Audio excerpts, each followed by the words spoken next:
நம்ம வீட்டில் லஞ்ச் வந்துட்டு சுட சுட சாப்பாடு கொஞ்சமாக கத்திரிக்காய் தொக்கு சிம்பிளாக பண்ணிடலாம் அப்படின்ட்டு வந்தாச்சு கிச்சனுக்குள்ளே.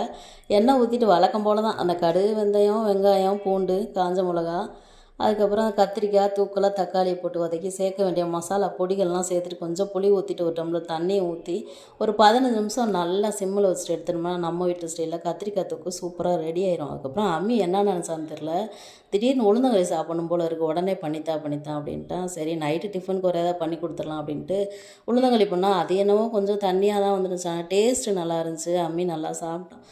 அதுக்கப்புறமா வந்துட்டு நாளைக்கு என்ன லஞ்சுன்னு யோசிக்கணுமா, டெய்லி என்ன லஞ்சு என்ன டிஃபன் யோசிக்கிறதே பெரிய டாஸ்க்காக போச்சுடா சாமி அப்படின்னு சொல்லிட்டு கடைக்கு போயிட்டு கேரட் சாதமா பீட்ரூட் சாதமானு வேறு எனக்கு ஒரே கன்ஃபியூஷன். எதுக்கு ரெண்டையும் வாங்கிட்டு வருவோம் அப்படின்னு சொல்லிட்டு வாங்கிட்டு வந்துட்டு ஸ்நாக்ஸுக்கு வந்துட்டு கிரேப்ஸும் வாங்கிட்டு வந்துட்டு இதுக்கு மேலே வேலை சொன்னால் சேகர் செத்துருவான், என்ன டயர்டா சாமி அப்படின்ட்டு நானும் தூங்க போயிட்டு மீண்டும் ஒரு வீடியோவில் பார்க்கலாம். டாட்டா.